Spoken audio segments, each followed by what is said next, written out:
O sucesso de Israel sempre se baseou em uma estrutura complexa de valores, princípios, leis, a sua ligação direta com o sagrado e o seu papel no mundo como nação sacerdotal. Muitos se perguntam todos os dias, né, para nós, como que Israel prevalece, como que Israel sobrevive a tantos ataques, né? O povo judeu já passou pela escravidão do Egito, pelo cativeiro na Babilônia, pela diáspora, eh, né, com o domínio romano em Jerusalém, pela Inquisição, pelas Cruzadas, pelo Holocausto, pelos pogroms, por grandes perseguições ao decorrer da sua existência, mas nunca deixou de existir. Nós repetimos aqui muitas vezes o Egito, né, aquela civilização egípcia que escravizou Israel já não existe mais. Os babilônicos já não existem mais. Os persas, aquela civilização persa, ela também, né, o Império Persa, ele caiu, o Império Romano caiu, o Império Grego caiu, e Israel permanece em pé. Os valores, os códigos, né, as leis que permitem que Israel continue em pé, elas estão vigentes há mais de 3.300 anos. Então, para entendermos um pouquinho dessa complexidade de leis, de valores, né, que mantém Israel vivo até os dias de hoje, nós estamos aqui todas as semanas nesta aula em formato podcast, trazendo para você um pouco das porções, as porções que os judeus estudam todo o Shabat nas sinagogas no mundo todo, né? A comunidade judaica, ela se debruça sobre estas leis, né, sobre esses códigos, sobre essa estrutura grandiosa que permite a sua existência, mesmo em meio aos piores momentos da humanidade, né? Que foi, por exemplo, o Holocausto foi um dos piores momentos. Israel perdeu aí 6 milhões de judeus nas câmaras de gás de Hitler, mas logo após, né, esse acontecido, em 1948, Israel funda, né, o seu Estado, né, e declara a independência do seu Estado e surge como uma grande nação, uma grande potência, hoje uma potência econômica, uma potência tecnológica, uma potência na produção de conhecimento, uma potência também militar e por aí vai. Bom, Israel torna-se um destaque do mundo e, junto, né, com o mundo, está transformando, né, as nações, está transformando este mundo num lugar melhor, justamente pelo seu papel que ele exerce no mundo, né? E o papel de Israel, ele justamente vem a partir desse código, dessa estrutura, né, de leis, essa estrutura que ajuda Israel a prosperar. Aharon, seja muito bem-vindo aqui. Vamos então entendermos, né, o que torna Israel tão precioso, não só do ponto de vista religioso, mas precioso para o mundo, né? Eu ouso dizer, e nós ousamos afirmar, que Israel traz um equilíbrio para o mundo. Pode ser um contrassenso, né? Olha, Israel está em guerra, está enfrentando lá N inimigos, mas o seu papel ajuda a equilibrar justamente as energias, né, mundiais em todos os aspectos da vida cotidiana que nós vivemos. Shabbat Shalom a todos, é um prazer novamente estar aqui estudando essa paraxá da semana, né? Paraxá Shoftim, né? Que inicia ali com a demanda do povo com relação à guerra, né? Quais as regras que existiam para os soldados que iam participar da guerra, quem É, tinha a isenção de participar da guerra, né? Que fala ali dos soldados que tinham acabado de se casar, dos soldados que tinham construído uma casa nova, tinham plantado uma vinheda e assim por diante. E posteriormente fala sobre a aquisição de juízes e policiais dentro da comunidade, justamente para fazer essa reger aquela regra que existia, né, dentro da comunidade ali em si, para que eles colocassem as ordens ali, né, que os sábios faziam a transcrição da Torá, faziam a leitura da Torá e os policiais aplicavam essas leis para o povo que ali habitava, né? E, basicamente, a gente vai dar uma ênfase maior na questão do medo, né? Porque muitas das vezes ali o início da Paraxá fala sobre essa questão dos soldados, né, que eram excluídos ali da participação na guerra. Uhum. Existiam os 3 primeiros motivos, né, que eu já falei no início, e o último seria o motivo daqueles soldados que tinham medo, que não participariam da guerra pelo fato de estar com medo de guerrear. Então, para minimizar essa questão do medo, né, eles colocavam esses 3 primeiros grupos, né, que seriam os grupos dos soldados que haviam acabado de se casar, as pessoas que tinham plantado uma vinheda e quem tinha construído uma casa nova, né? Então, eles usavam esses 3 primeiros grupos, né? E posteriormente retiravam os soldados aquelas pessoas, né? Que teriam medo de participar da guerra. Por que que eles faziam isso? Para não expor justamente essa parcela ali das pessoas que estavam de frente a ter que guerrear, né? Para conquistar a sua terra.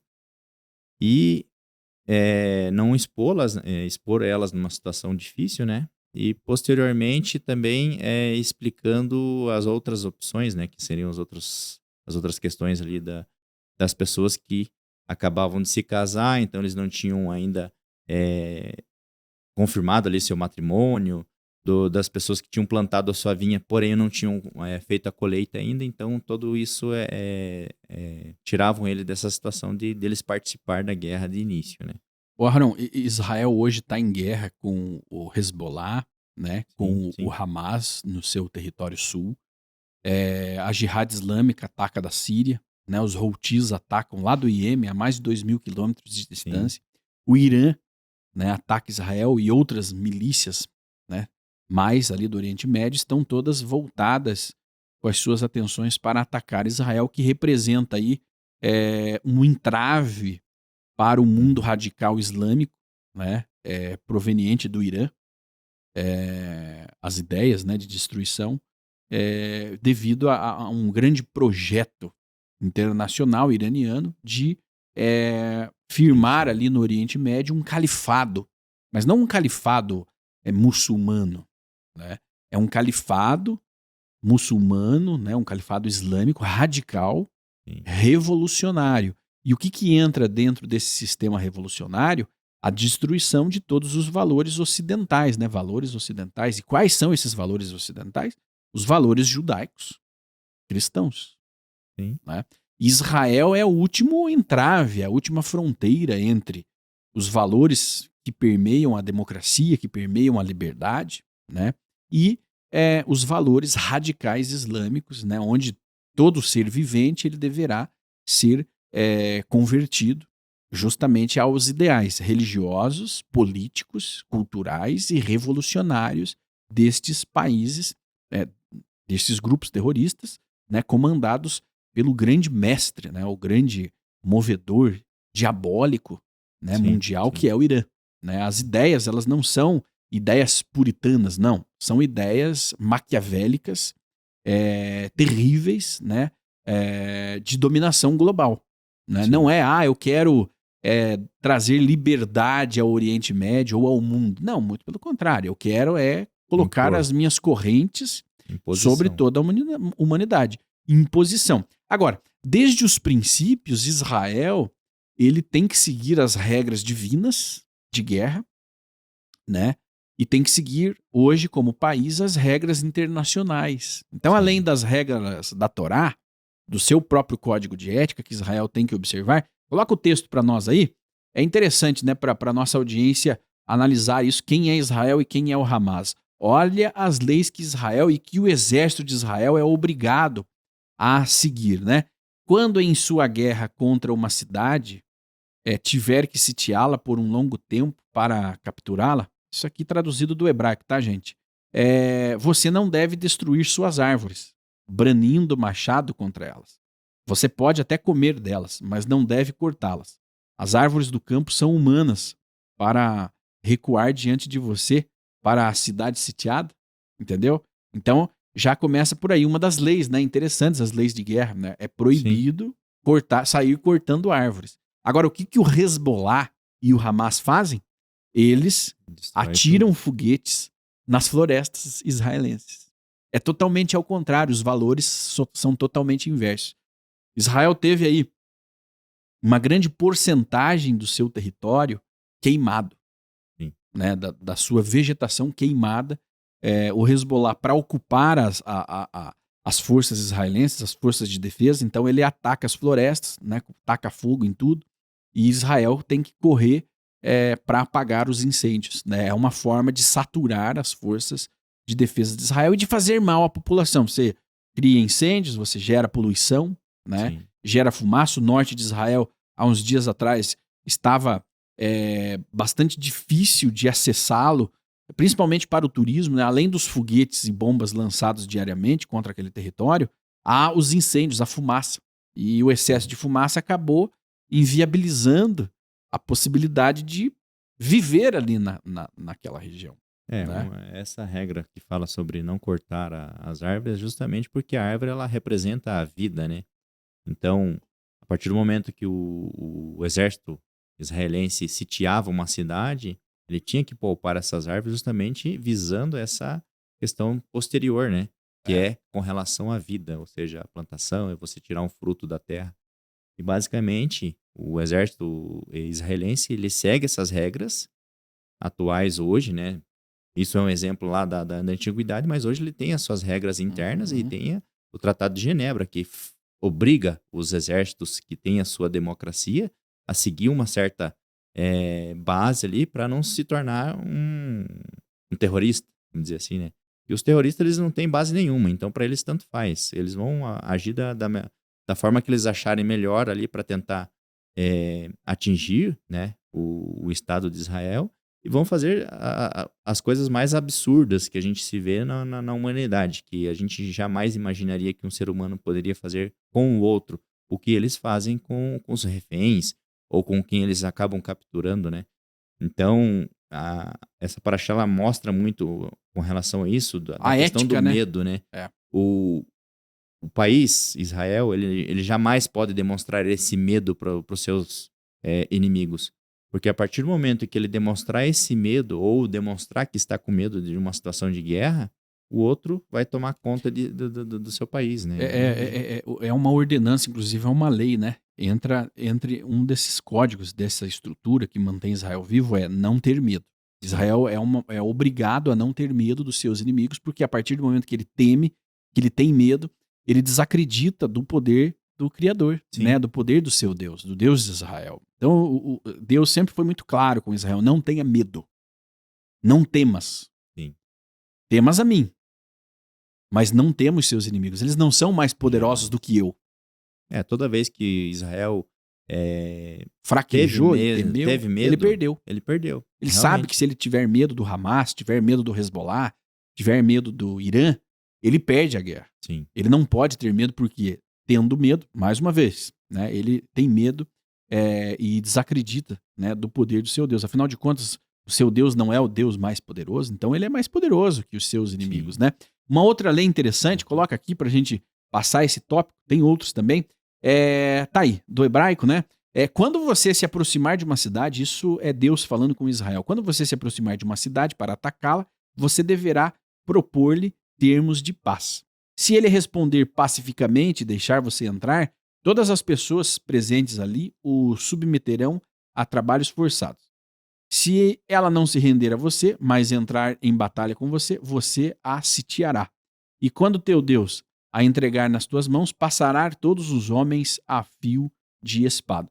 Contudo, vocês poderão tomar o despojo, as mulheres, as crianças, os animais e tudo que lhes houver na cidade, todos os seus despojos, e aproveitar o despojo dos seus inimigos, que o seu Deus, o Senhor, lhe dá. Assim você lidará com todas as cidades que estão muito longe de você, cidades que não pertencem às nações daqui. Nas cidades desses últimos povos, porém, que o vosso Deus vos dá por herança, não deixareis que fique viva alma alguma. Não, vocês devem prescrevê-los. Os heteus, os amorreus, os cananeus, os ferezeus, os reveus, os jebuseus, como o seu Deus, o Senhor, ordenou a vocês, para que não vos levem a fazer todas as coisas abomináveis que fizeram aos seus deuses e vos torneis culpados diante do vosso Deus. Né?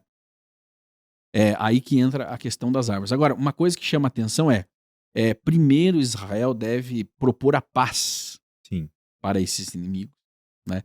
E aí, então, se esses inimigos não aceitarem a paz, né, aí sim Israel teria que entrar e destruir. Então existem até as regras, existiam até as regras, hoje não existe mais, né, a questão da escravidão, né? Israel não pratica mais esta lei, a legislação ela acabou se modificando, os tempos acabaram se modificando. Então Israel não leva, por exemplo, os terroristas que são capturados para trabalharem como escravos, né, para servirem, nem as mulheres, nem as crianças, né? Existe um código de ética e Israel respeita as leis internacionais. Mas Israel avisa o inimigo: olha, nós vamos atacar. Você quer fazer paz conosco? Quer assinar a paz ou você quer a guerra? Um Né? exemplo disso foi na faixa de Gaza, antes de fazer o ataque, deu a Exatamente. oportunidade do povo, que realmente é o povo, sair. Foi jogado bilhetes por avião, foi feito mensagens avisando o povo que o exército estaria atacando. Tudo isso antes dele tomar uma atitude mais ofensiva, né, perante aquele país. Mas, como a gente sabe, né, o Hamas sempre fez o povo que ali habita, o povo de bem, né, como É, escudo, é. para tentar minar ou tentar passar uma imagem para o mundo de que Israel é um país carrasco ou que venha fazer coisas, né, É, abomináveis perante a todos. eles Mas acusam Israel de genocídio, né? sim, sim. Né? Eles sempre É, colocaram isso como é, base, né, justamente para estremecer, né, esse lastro que Israel sempre teve com os é. outros países democráticos e com países que cumprem realmente a lei, né. O Hamas nunca cumpriu acordo nenhum, nunca conseguiu manter o seu, fazer qualquer coisa voltado para o seu próprio povo, né. A Palestina ali é um país que, infelizmente, ela é dominada pelo Hamas, né, e a gente sabe muito bem o que acontece com o povo lá, né. É, ali quem faz a lei é o terror, né? O Sim, terror ele não dá valor à vida, ele não dá valor ao dia a dia das pessoas, ao conforto, à prosperidade, não. Ele só está ali impõe o medo, né. para impor o medo e a destruição, né? Sim, E a destruição de quem? Nesse caso, os palestinos são massa de manobra para promover a destruição de Israel, né? Não para construir a sua própria prosperidade. Não. Tudo que é produzido ali é para ser utilizado para destruir Israel, para tentar destruir sim. Israel. E como eles jogam sujo, como eles não respeitam o próprio povo, eles não conseguem prosperar, né? Hum, Vivem cercado de doenças, de miséria, né? Pelo dinheiro que circula na Palestina, na faixa de Gaza, era para ser uma cidade igual Tel Aviv, próspera, pujante, economicamente muito bem sucedida, mas o dinheiro é utilizado para o terror, né? A sim, população passa fome, há as pessoas são subdesenvolvidas, né? As crianças, a qualidade, o índice de desenvolvimento econômico é um dos mais baixos do mundo, é uma das áreas mais popularmente densas, né? Dentro das proporções também do mundo, né? sim, É uma área ali de alguns quilômetros quadrados, mas que junta ali milhões e milhões, né? Acho que de 1 a 2 milhões, né? De sim, pessoas em sim. toda aquela área ali. Então é por isso que ela é muito densa, né? Hoje, óbvio, houve um êxito ali, né? De pessoas que foram para diferentes lugares, mas ainda existem algumas milhares de pessoas ali, né? Mas não há nenhum projeto apresentado de transformar aquilo como, por exemplo, um Dubai, Não, né? pelo contrário, eles pegam as crianças e justamente tentam implantar E desde pequeno de treinam para que serem para assassinos. serem para fazer o que eles fazem, É, né. é. E eles sendo ensinados desde pequenos aquilo, massificar isso na mente deles ali, né, que eles estão passando por aquela situação por culpa de Israel, mas não, é o contrário, É Israel o sempre deu contrário. É, oportunidade para é. que eles se E dinheiro tem, né? sim, Dinheiro sim, eles têm. Existe ali, por exemplo, tem então Dubai, tem os Emirados Árabes, tem, entre outras cidades, né, árabes, que são poderosíssimas, né? uhum, Estados árabes poderosíssimos. Por que com a Palestina é diferente? Porque não é o interesse não é o mesmo. O interesse não é de prosperar, não é prosperidade, né? O interesse é caos, é destruição, né? sim, Poderia ser, como nós falamos, igual Tel Aviv, poderia ter a mesma estrutura que Israel tem, ou até melhor, né? Porque uhum, existe o financiamento dos países árabes ali. Existe dinheiro internacional entrando ali, porque a faixa de Gaza não produz nada. Ela não produz riqueza, ela não gera, ela não fabrica, né? Ela não produz tecnologia, nada, não produz nada. É uma área das mais densas, é, é, popularmente falando, né? De Sim. pessoas morando ali, mas que não produz absolutamente nada para o mundo e nem para si mesmo, né? Tudo é dinheiro de fora, são doações, ajuda humanitária, e nem sempre ela esteve em guerra direta com Israel, né? Longos anos aconteciam os ataques, mas muitos anos sem Israel interferir lá, principalmente na faixa de Gaza, né? Sem Israel interferir, inclusive Israel recebia mais de 10 mil palestinos todos os dias para trabalhar dentro do seu próprio território, né? Porque lá na Palestina não há emprego. O salário é uma diferença de 10 vezes, né? Sim. Maior em Israel do que na Palestina. Até pelo fato de que uma empresa sensata jamais vai colocar uma estrutura dentro de um país que não Um tem lugar que tem base bomba, nenhuma, né? exatamente. Você tem Então, bomba, você não tem um grupo terrorista que sim, governa, né? Então, enfim, você consegue perceber aí as diferenças entre um lugar e outro, né? Entre valores, né? Principalmente valores. Quais são os valores judaicos? Quais são os valores radicais, né? Do Hamas? O Hamas é que dita a cultura, a educação, né? A saúde, o desenvolvimento dentro da faixa de Gaza. Agora, quais são esses valores? Né, os valores de Israel nós vemos aqui, são valores pensados no cotidiano da população, né? E a sim, Paraxá, ela começa justamente falando disso, o Aharon. Deuteronômio 16, que é onde está a porção que nós estamos comentando aqui, começa justamente, coloca para nós aí, nomearás magistrados e oficiais para as tuas tribos, em todos os povoados que o teu Deus te der, e eles governarão o povo com devida justiça. Ou seja, a importância de ter lideranças, não só a liderança central, né, na capital, Jerusalém, mas em todos os lugares, desde das pequenas vilas até as grandes cidades, né? Magistrados e oficiais, ou seja, juízes, né? E policiais, para garantir o cumprimento cumprimento da da lei, lei, né? para garantir principalmente os direitos do Sim, cidadão de Israel, que passaria a viver agora na terra. Nessa ocasião aqui, Moshe está instruindo o povo de Israel justamente sobre as leis concernentes à terra, porque até então Israel habitava o deserto.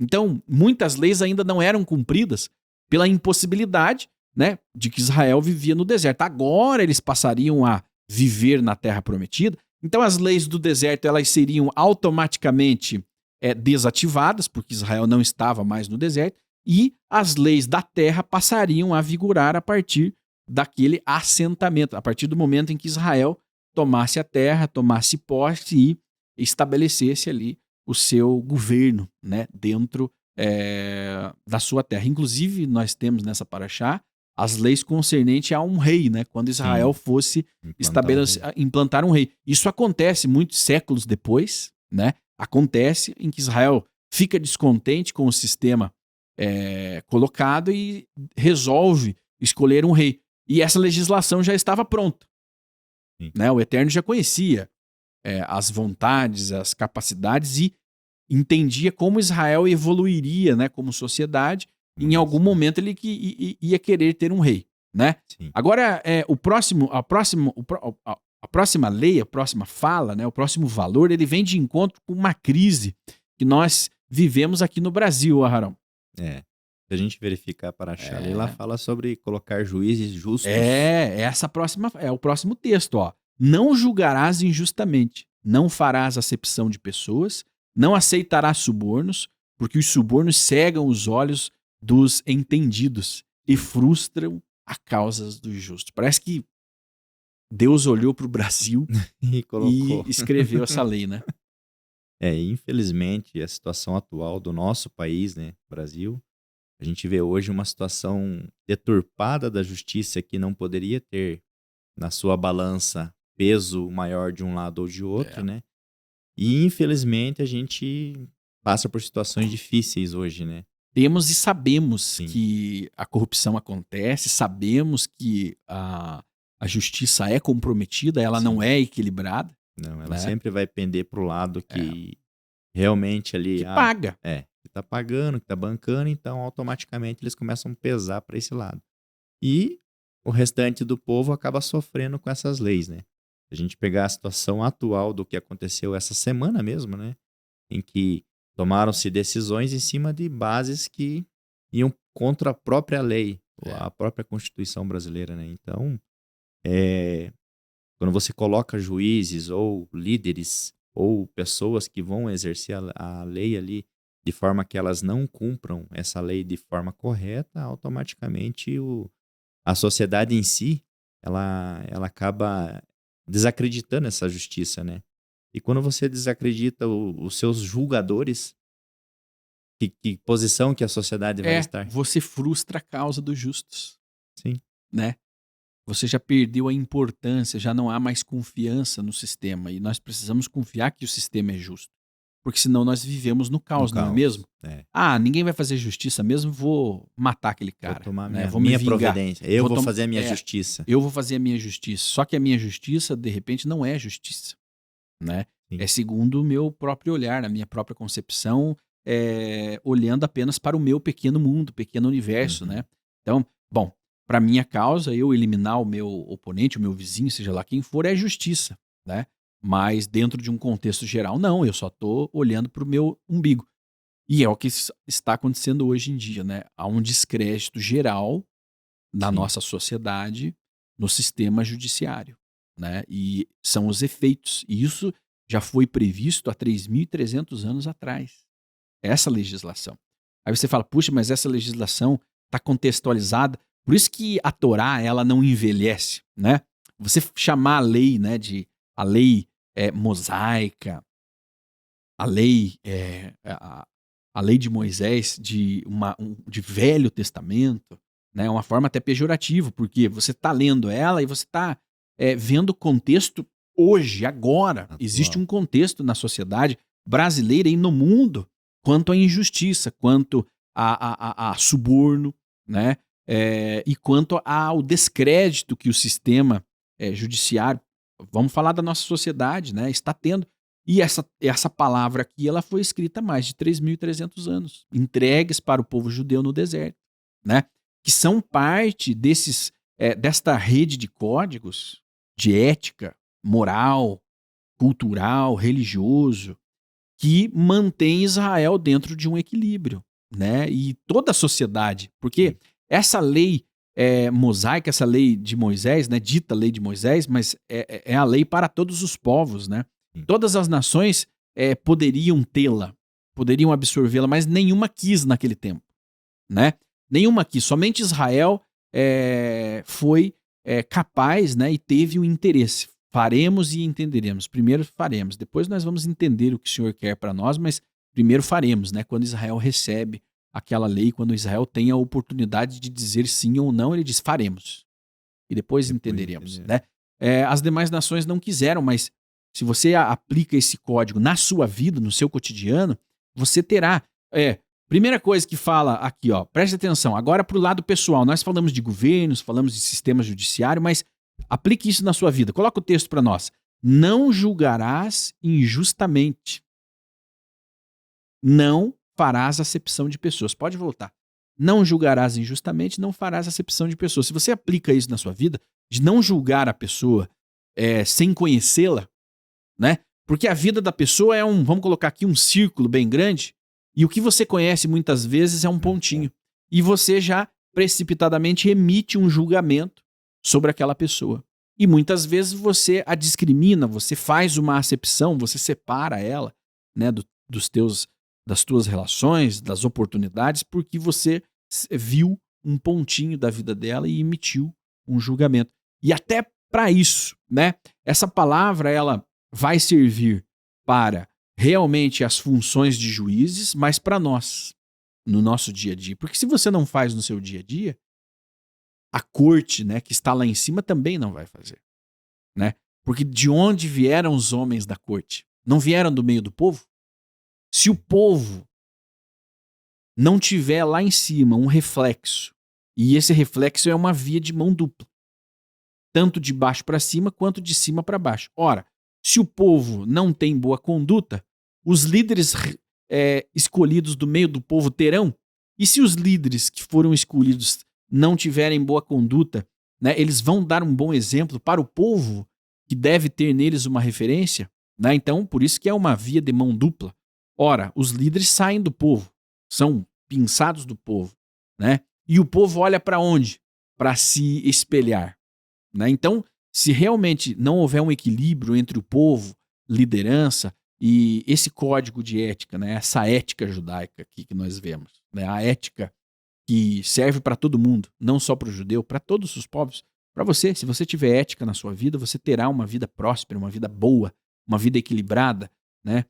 Você terá valores, né, na sua família, você terá uma família equilibrada, uma família boa, uma família pacífica, né? Terá paz com os seus irmãos, com os seus vizinhos, com os seus próximos. Mas a ética vai servir de cerca, né? Até onde eu posso ir? Eu posso ir até onde o meu espaço me permite. Né? A partir dali é o espaço do meu irmão, é o espaço do meu vizinho, é o espaço né, das pessoas que convivem comigo em sociedade. Então, faz parte desse equilíbrio de sociedade a nível global a ética. E a ética diz: não julgue injustamente, não faça acepção de pessoas. Né? Infelizmente, nós temos uma sociedade que exclui. Né? Os valores da sociedade são valores exclusivos, né? De excluir. Uma pequena minoria, uma pequena elite é que vai acessar, né, o que tem de melhor. O resto serve apenas como massa de manobra. Então, há um movimento global, justamente, que faz acepção, ou seja, os seus valores não servem para a sociedade, apenas os nossos. Né? Você Família. não tá no nosso grupo. Exatamente, você é ó. excluído. Essa coisa de família, de religião, Já essa coisa era, não cultural tem já mais. era, é coisa de passado. Quer estar aqui com a gente, né?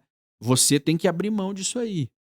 Porque os seus valores não servem agora, são retrógrados. Agora, veja, são justamente esses valores que impedem que a sociedade seja dominada por uma elite, né? Já dominam, né? Mas que dominam. A intenção é dominar totalmente, remover fronteiras, retirar identidades, né? É o que nós estamos enfrentando E um hoje. dos calos deles é Israel. Por isso que ele é tão visado por tantas nações, né? E veem Israel como a base ali, o alicerce da humanidade, e eles tentam colocar isso como uma coisa ruim. A imagem que muitos passam aí, que Israel é o, vamos dizer assim, é o que faz o mal para a Palestina, é o que faz tudo de ruim. E é justamente o contrário. É a única democracia que existe no Oriente Médio, por enquanto, ainda é Israel. Então, se a gente vê desta forma que Israel é essa base, eles vão ir contra sempre, né? Hamas e qualquer outro estado que pense um pouco diferente ali, que não use a base familiar, a base espiritual, a base que Israel utiliza até hoje, que é o que fez ele sobreviver todo esse tempo, né? 3.300 anos aí, né? Sendo regido por essa lei. Por essa lei que mantém um equilíbrio na sociedade. Né? Você tem que cuidar de todos. Existem as leis para cuidar da viúva, do pobre, do órfão, né? Da terra, dos animais, da natureza. Ou seja, pensou em todos. Em todos. A sociedade é todos, não é uma elite. Não era apenas a liderança, era todos. Todos tinham um papel importante dentro da sociedade. Né? Agora, apenas tais valores poderiam manter o equilíbrio, senão haveria um desequilíbrio. Coloca para nós aí na tela, vamos lá, a continuação do texto. Ó. Justiça. Justiça você buscará, para que você possa prosperar e possuir a terra que seu Deus está lhe dando. Né? Como que nós temos agido com isso? Será que nós estamos agindo com justiça? Porque tá uma coisa ligada à outra, né? Para que você possa prosperar, você terá que buscar a justiça sempre, né? E por que Israel prosperou? Por muito tempo. Israel prosperou, chegou ali no ápice. Pode colocar aqui em nós. Chegou no ápice ali no governo do rei Salomão, né? Onde Israel se tornou aí um grande polo, e uma referência internacional naquele tempo, né? Para todas as nações, né? As nações vinham visitar e ver a grandiosidade do templo, a grandiosidade de Israel. Israel se tornou um grande hub de comércio ali naquela área do Oriente Médio, né? Fazendo comércio com muitas nações. E foi ali um grande momento, e foi um dos momentos de maior justiça que existiu em Israel pela sabedoria que o rei Salomão recebeu dos céus, né?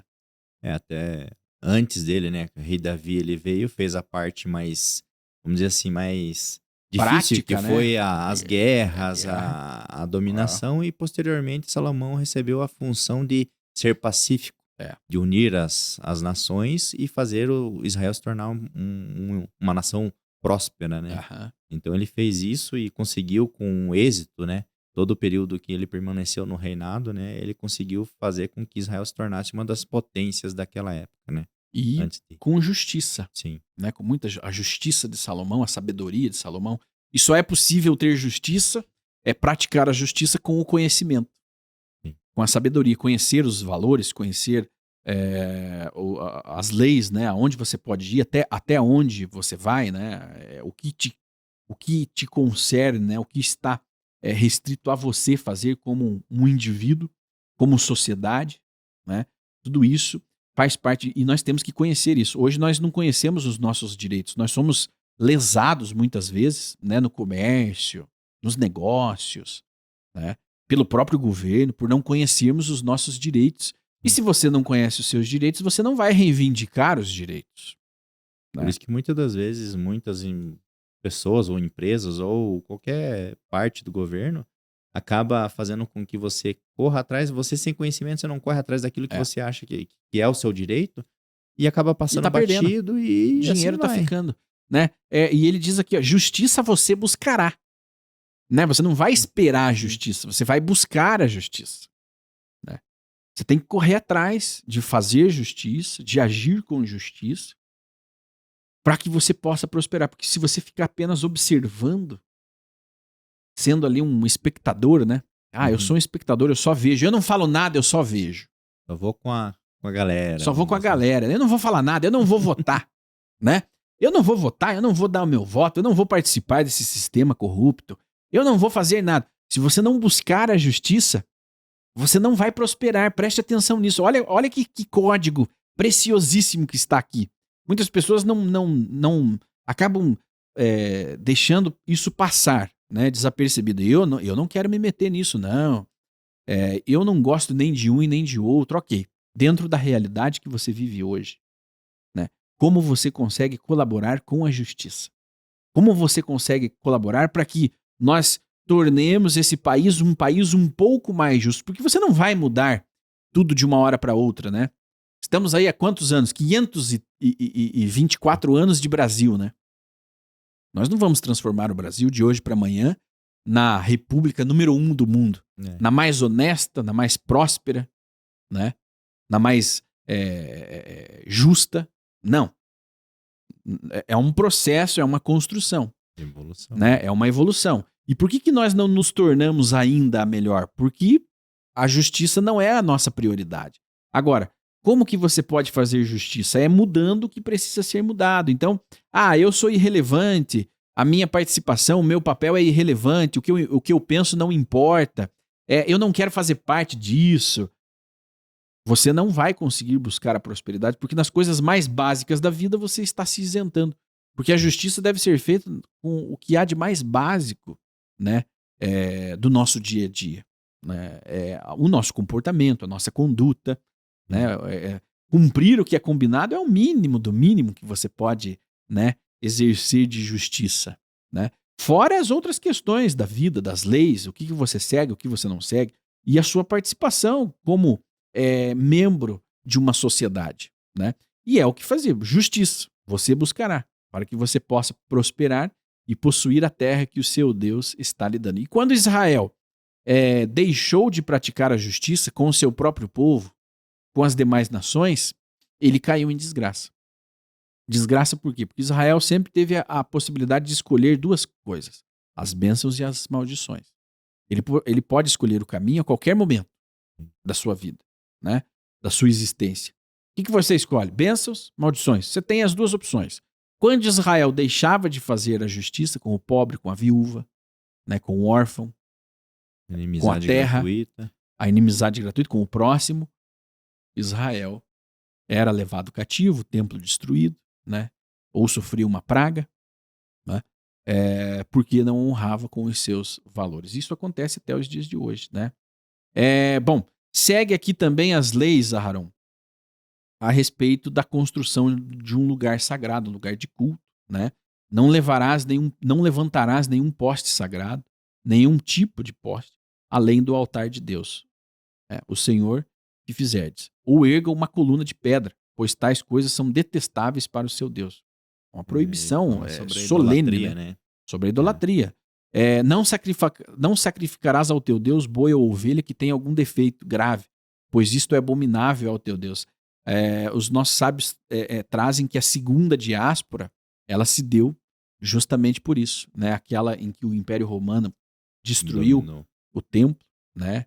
Expulsou os judeus, era porque os sacrifícios já não estavam tinham sendo mais o feitos com animais defeituosos, né? E isso é abominável, né? É uma lei você oferecer o melhor do teu que gado, você tem. da tua ovelha, da tua plantação, né? Da tua colheita, o melhor, a primícia. E isso deveria ser selecionado assim com um olhar minucioso.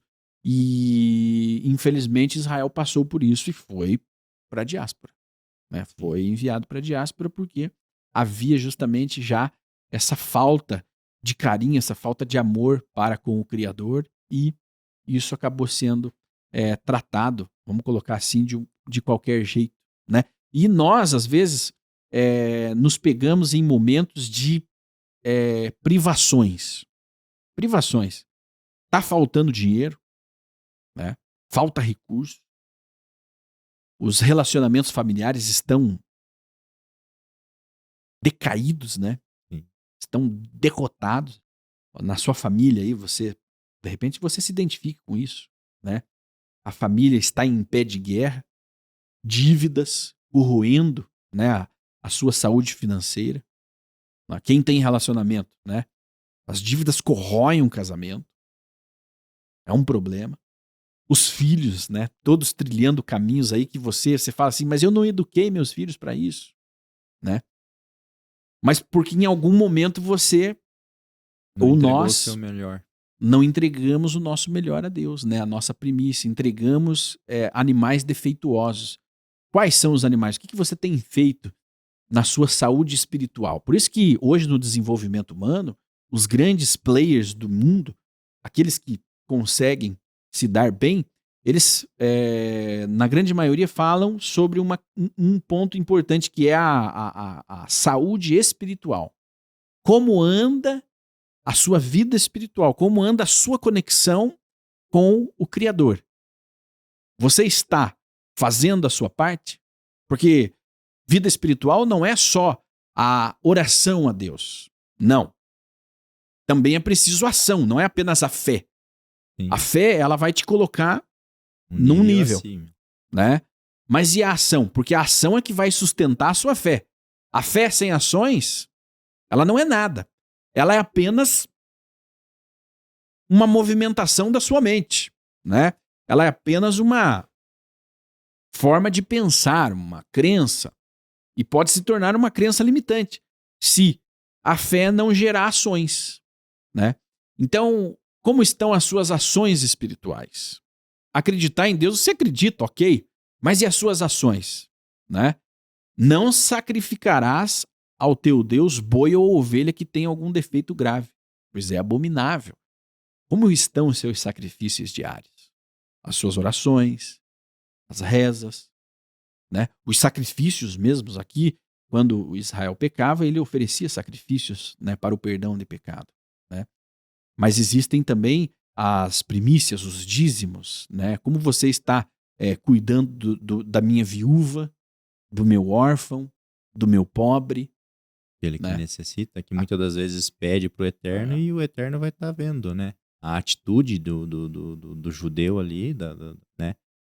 Ele tem que cumprir essa função e de uma forma alegre. Por isso que existe muitos perguntam qual que é o segredo da prosperidade judaica.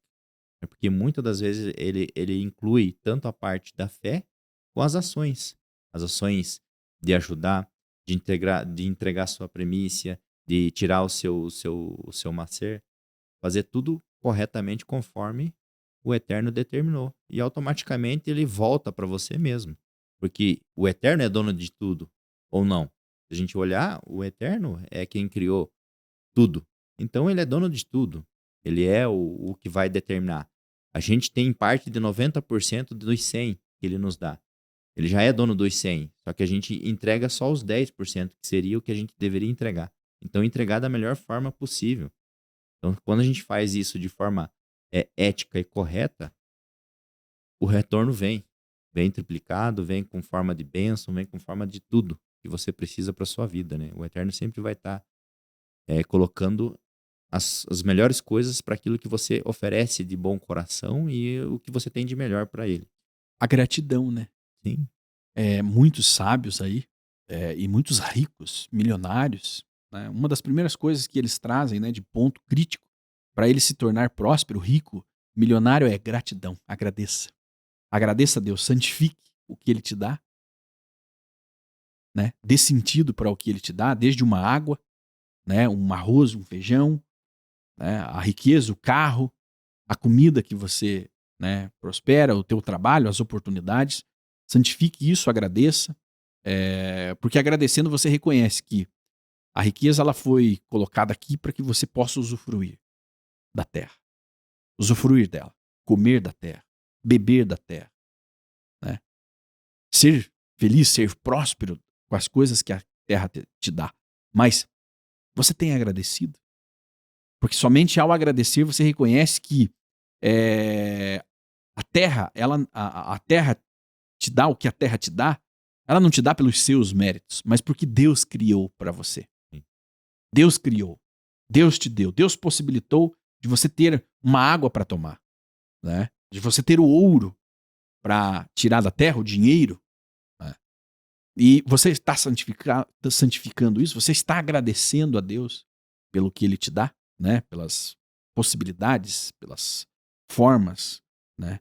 Pelo que Ele te entrega, dá em suas mãos, né? Então a gratidão, agradecer a Deus, agradeça ao tomar um copo d'água, abençoe a água, ao comer um prato de arroz e feijão, né? Uma saborosa carne, né? Agradeça pela vida que você tem, pela vida que você leva, e você vai perceber que a recompensa ela vai honrar a promessa divina, né?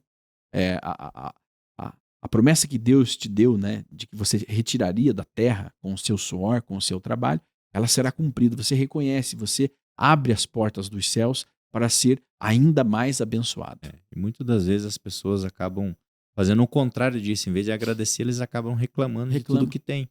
Nossa, mas eu tô aqui, eu não tenho isso, meu vizinho tem e tal. E você fica ali num limo ali, em círculos, porque você não agradece aquilo que você tem. Sua vida, você acordar todos os dias, você ter saúde, você ter bênçãos ali de estar se alimentando todos os dias. E a ingratidão é uma prisão.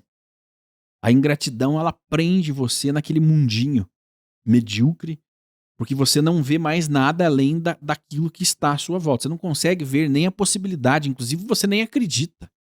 Não, eu não acredito que isso seja possível, eu não acredito mais em prosperidade, isso é conversa para enganar trouxa, eu não acredito mais ser capaz. O que eu já tenho, já deu, e é isso mesmo que. Se é o que Deus tem para mim, então que seja. Né? E ele está preso às suas próprias convicções, aos seus próprios entendimentos, que são limitados, né? Justamente porque em algum momento ele parou de agradecer. Em algum momento ele esqueceu que nada existe por mérito dele, né? Ou por meu mérito, mas pelo mérito divino, né? De ser misericordioso e nos conceder a bênção, nos conceder a vida, nos conceder o que há de melhor na terra, né? Então sim, O agradecimento ele é uma chave, né? A gratidão é uma chave que abre mais bênçãos ainda para a sua vida, né? Se é um empresário que vende 100 mil, agora você vai vender 400, 500 mil, 1 milhão, né? Se você tem isso, agora você vai passar a conquistar isso. Mas primeiro a gratidão, e ela tem que ser verdadeira, tem que ser de coração, e ela tem que ser exercitada, né? Todos os dias, ao invés de pedir, agradeça. Agradeça pela oportunidade, agradeça pelas mínimas coisas, né? Aí tá uma diferença, né? O judeu, ele santifica as coisas materiais, porque as coisas materiais são dádivas divinas, né? A água, a comida, a riqueza. Santifique. Ao invés de abominar as coisas materiais, dizer isso não é meu, não, isso é meu. Foi meu pai que me deu. Sim. Isso foi o meu pai que me deu. Obrigado, pai, por ter me dado isso. Você vai mudar o julgamento celeste sobre você, né? O tribunal celeste ele vai liberar aquilo que você consegue sustentar, né? Então, é mais uma questão muito importante, né? A gratidão. Não seja ingrato com as pessoas, não seja ingrato com o seu Deus, né? Não seja ingrato com a sua família, com o seu pai, com a sua mãe, né? Com o seu cônjuge. Não seja ingrato com o seu patrão, né? Com a empresa que te contrata, que te permite trabalhar ali. Agradeça. E agradeça a Deus todos os dias. Isso vai trazer um resultado muito positivo para todos, né?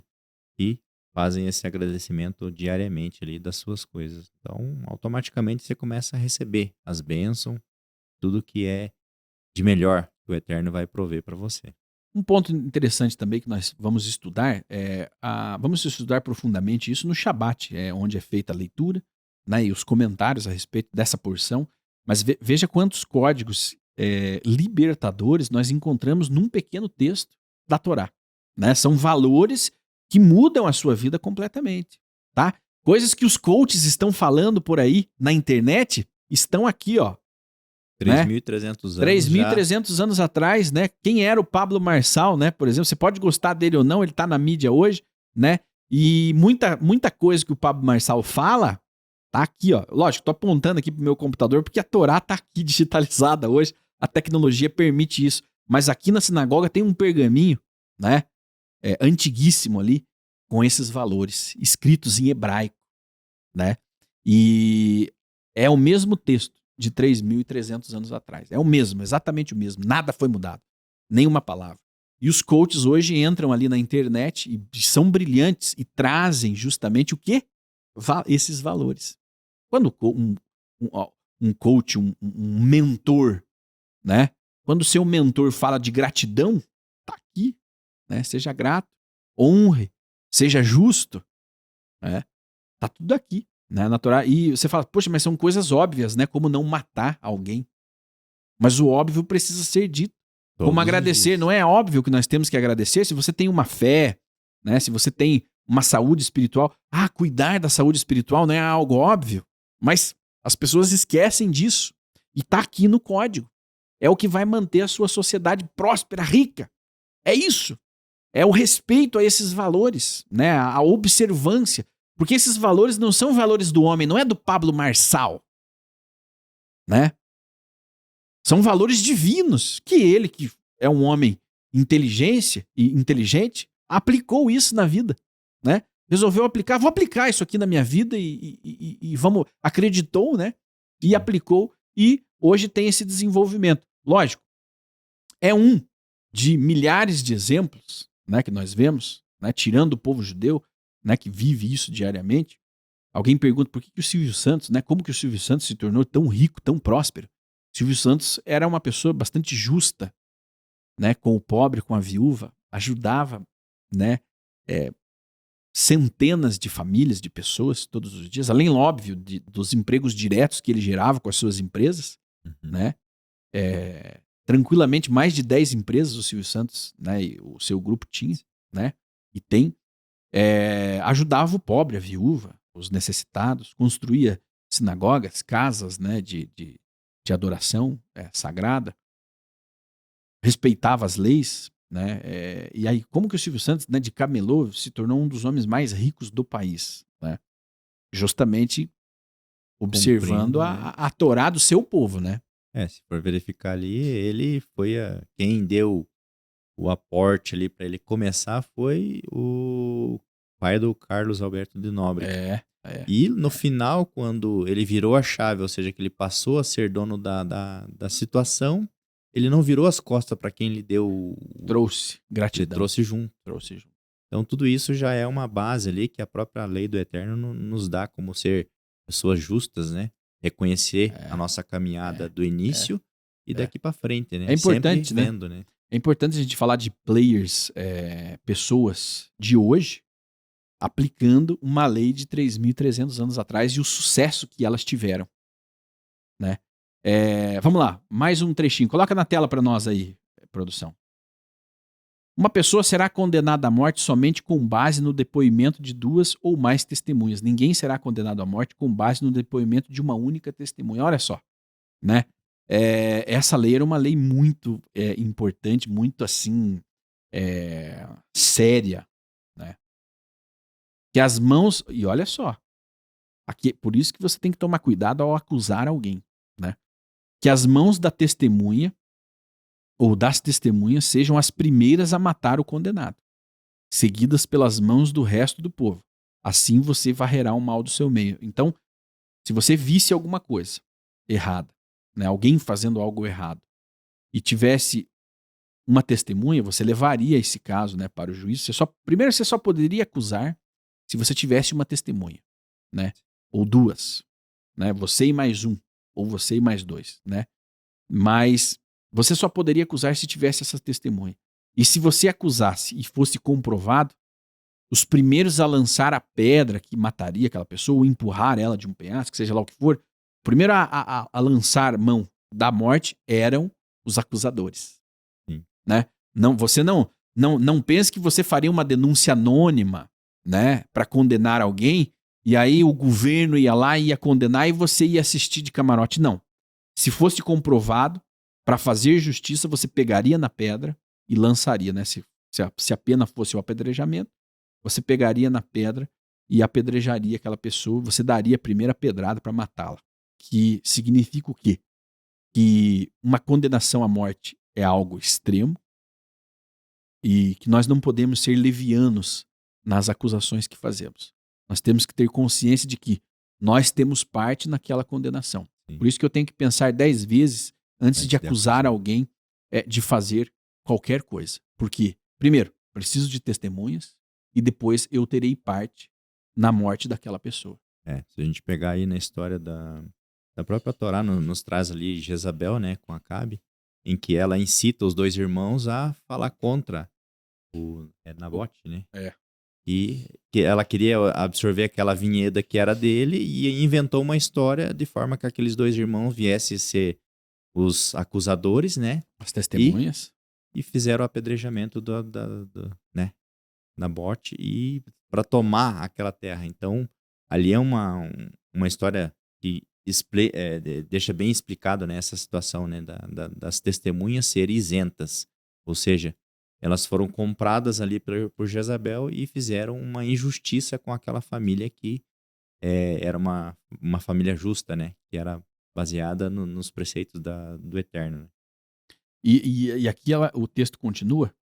Se um caso for muito difícil de resolver, seja uma controvérsia sobre homicídio, direito civil ou agressão, questões de disputa em seus tribunais, você deverá imediatamente se dirigir ao lugar que o seu Deus tiver escolhido, né?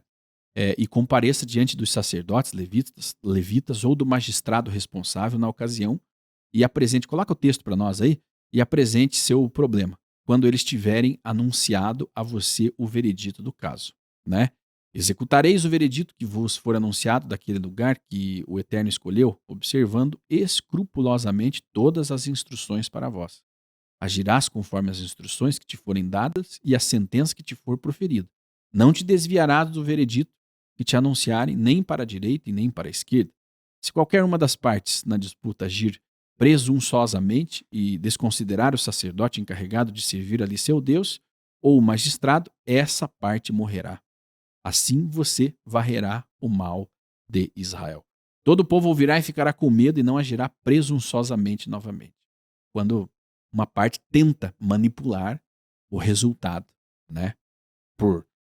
Pelo seu poder, pela sua influência. Não seja presunçoso, né?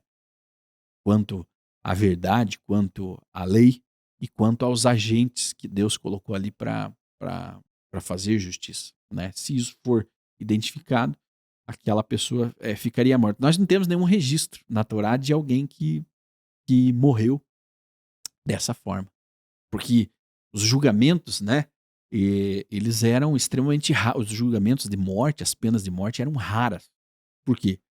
A Torá ela era perfeita, então se ela fosse observada, né, dessa forma e com justiça, né, não com perversidade, mas com justiça, tanto de um lado quanto para o outro, né, a justiça de garantir que a justiça seja feita, mas também com misericórdia, né?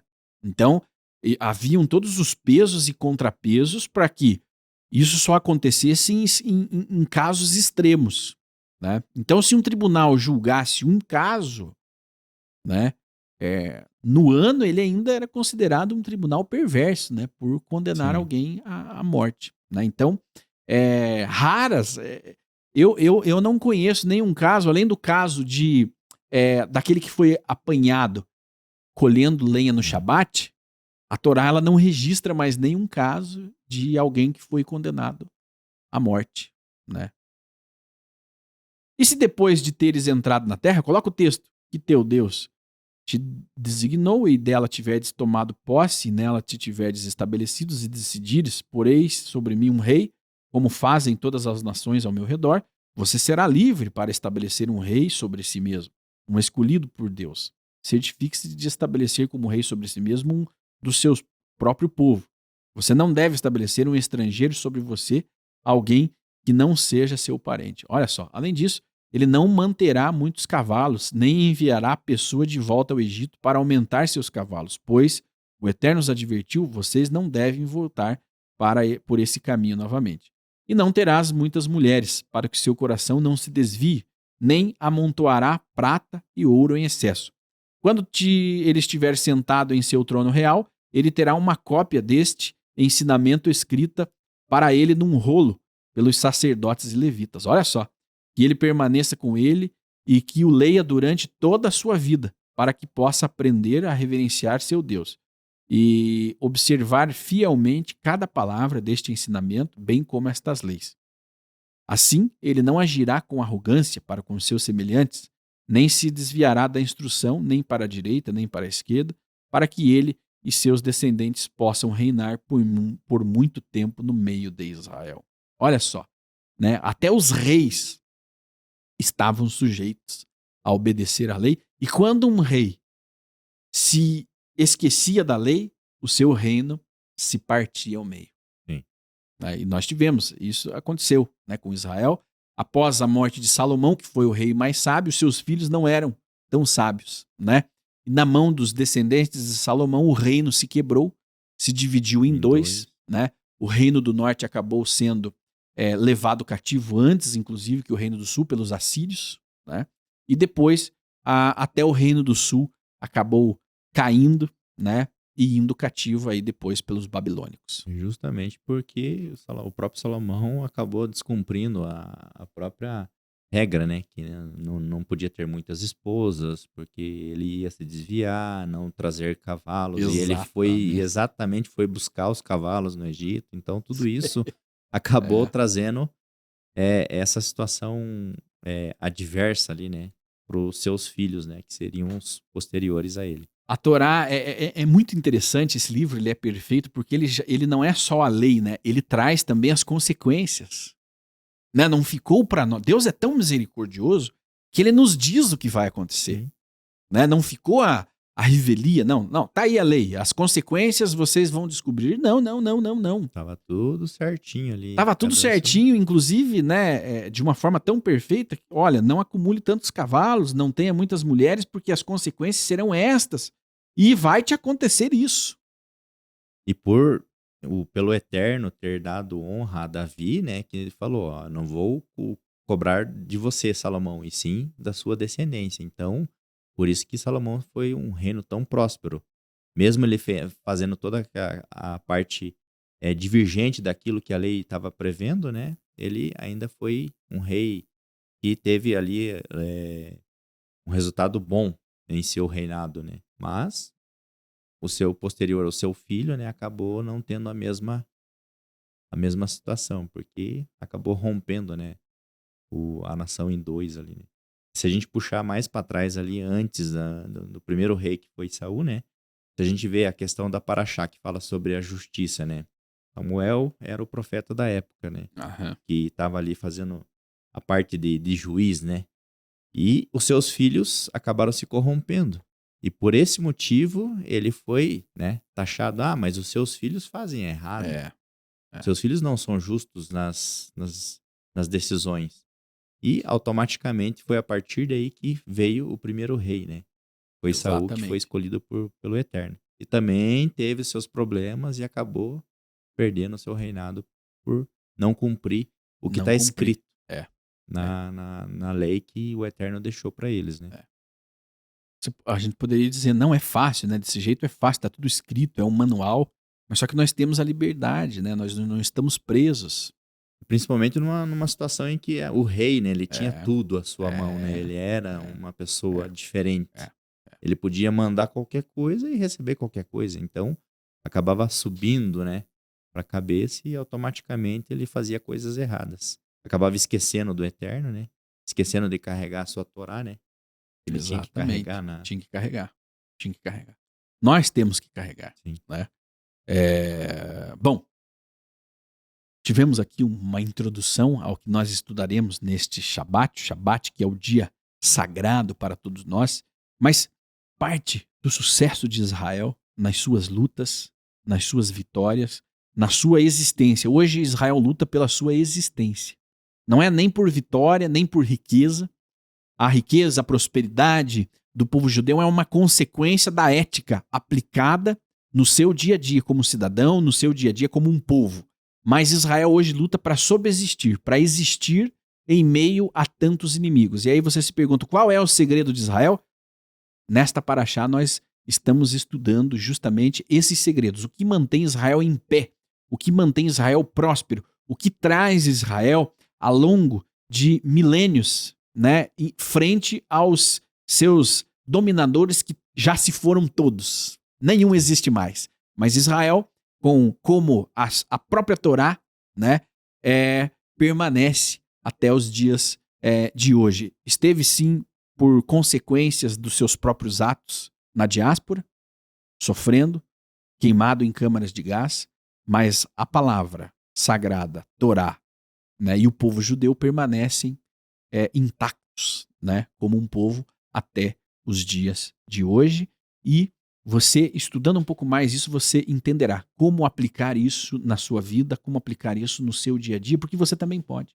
Não está restrito apenas ao povo judeu a prosperidade, né, ao contato com o sagrado, à conexão divina. Não, você também tem essa oportunidade de aplicar isso, tá? Você ficará aqui com a gente, nós vamos convidar você para um evento especial que vai acontecer agora.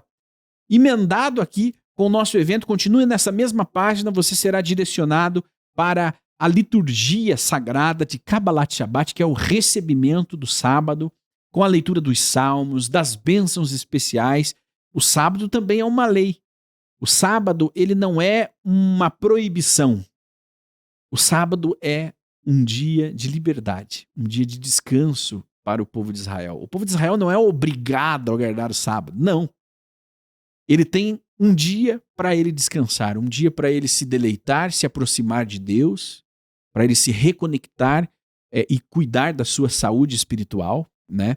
Então o sábado, ele veio para abençoar e não para prender. Poxa, mas você tem que guardar o sábado? Gente, eu agradeço a Deus todos os dias por ter o Shabat como um dia de descanso, um dia pré-determinado. Quem é que dá isso para alguém?